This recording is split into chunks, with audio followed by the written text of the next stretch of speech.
जी हाँ दोस्तों, तो जैसे कुछ टाइम पहले अफगानिस्तान के हालात थे, हम सब ने देखे, उसी प्रकार कुछ बांग्लादेश के हालात भी हो चुके हैं आजकल। तो इसके पीछे का रीजन क्या है, और अगर रीजन आप सुनोगे तो एज एन इंडियन आपको इतनी हंसी आने वाली है, क्योंकि रीजन हमारे लिए काफी छोटा रीजन है। तो क्या है वो रीजन, वो तो हम समझ ही गई।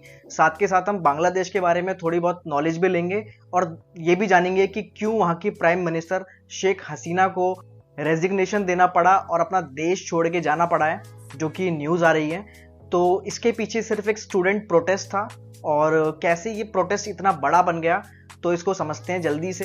तो क्विकली 5 से 10 मिनट में ये हम जानते हैं कि बांग्लादेश में इन सब के पीछे क्या रीजन था, और बांग्लादेश के बारे में थोड़ी बहुत नॉलेज लेंगे। तो ये वीडियो काफी इंफॉर्मेटिव होने वाली है।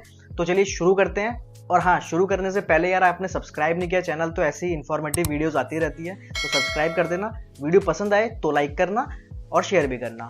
तो चलो जानते हैं। तो यार सिंपल सी बात सिर्फ इतनी है कि वहां के लोगों को रिजर्वेशन सिस्टम नहीं चाहिए, जिसे हम कोटा सिस्टम बोलते हैं, कि ये इतनी सीट्स गवर्नमेंट जॉब में इस कम्युनिटी के लिए फिक्स है, इतनी उस कम्युनिटी के लिए है, तो उनको ये सब नहीं चाहिए।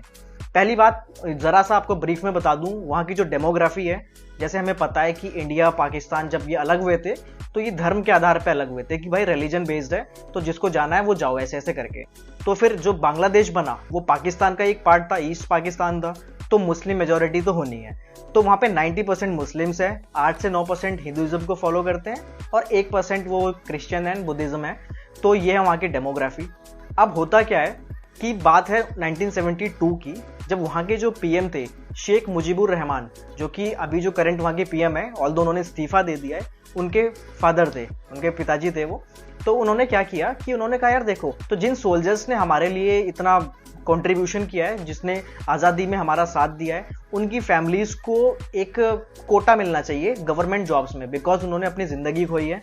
तो उनकी फैमिली को एक सपोर्ट के तौर पे आगे आने वाली जॉब्स पे एक रिजर्वेशन मिलना चाहिए, जो कि एक अच्छा डिसीजन था, सारी कंट्रीज फॉलो करती है। तो ये फिक्स रखा गया 30% पे, कि 30% जो सर्विसमैन्स हैं उनके लिए ये कोटा हो। तो यहाँ पे कोई इशू नहीं था किसी को। अब बात आती है 2018 की, जब काफी सारे स्टूडेंट्स प्रोटेस्ट करने लगे इस बात पे कि यार अब उनकी 3rd जनरेशन आ चुकी है, तो अब ये रिजर्वेशन का सिस्टम हटा देना चाहिए।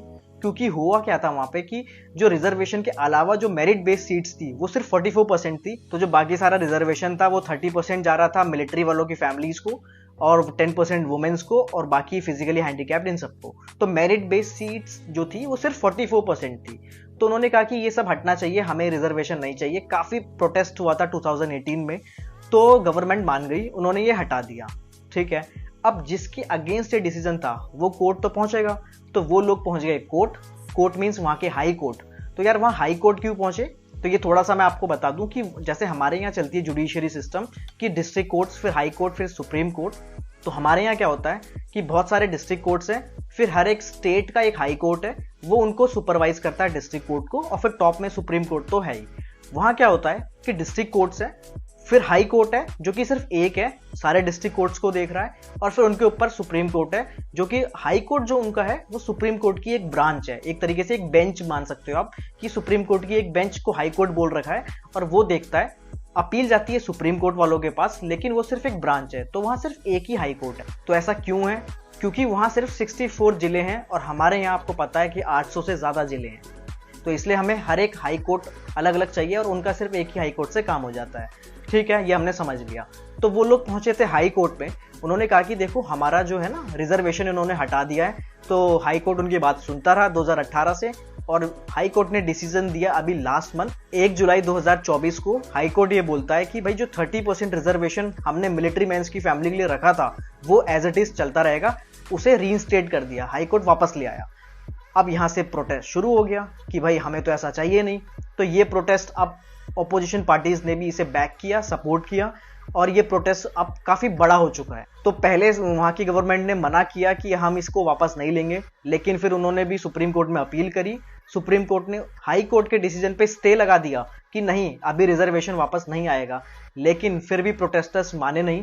तो इस बार वो कुछ बड़े मूड में है, ऑपोजिशन पार्टी के द्वारा बैक भी किया जा रहा है उन्हें। तो सुनने में जो आ रहा है वहां 300+ डेथ हो चुकी है, पुलिस वाले मारे जा चुके हैं, कुछ प्रोटेस्टर्स मारे जा चुके हैं, तो काफी बड़ा ये इशू हो चुका है।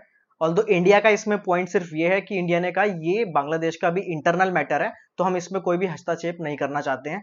तो जिसको बांग्लादेश ने थोड़ा सा नेगेटिव वे में लिया है कि इंडिया ऐसा क्यों कह रहा है, लेकिन अभी इंडिया ने अपना पक्ष साफ कर दिया है। अब आगे देखते हैं क्या होता है, क्योंकि ये इश्यू इतना जल्दी सॉल्व होने वाला नहीं है। तो वहाँ सारे स्कूल, कॉलेजेस, ऑफिसेस सब कुछ बंद है, क्योंकि वहाँ कर्फ्यू लगा हुआ है पूरे बांग्लादेश में। और इंटरनेट कनेक्टिविटी बंद है, 11 दिन के लिए बोला गया है, और 3 दिन के लिए पूरा छुट्टी दे रखी है वहां। तो यार यही है सारा मैटर। तो आप जरा बताना कि इंडिया के पर्सपेक्टिव से, जहां 50% रिजर्वेशन सुप्रीम कोर्ट ने बोला हुआ है, उसके बाद भी हमारी सरकारें, हमारे डिफरेंट पार्टीज क्लेम करती है कि हम आएंगे तो इतना और रिजर्वेशन दे देंगे, इसको भी देंगे, उसको भी देंगे, सबको देंगे, सबको यहाँ रिजर्वेशन चाहिए, जबकि बांग्लादेश के लोगों को एक्चुअल में रिजर्वेशन नहीं चाहिए। तो यार हम इतने डेवलप उनसे होते हुए भी आपकी क्या राय है कि रिजर्वेशन हमारे कंट्री में होना चाहिए, कंटिन्यू रहना चाहिए, या फिर कम हो जाना चाहिए, या बिल्कुल हट जाना चाहिए? आप क्या सोचते हो? कमेंट में अपना राय जरूर बताना, और ये वीडियो कैसी लगी कमेंट में ये भी बताना, एंड लाइक करना इसे पसंद आई हो तो। So thank you so much, bye bye.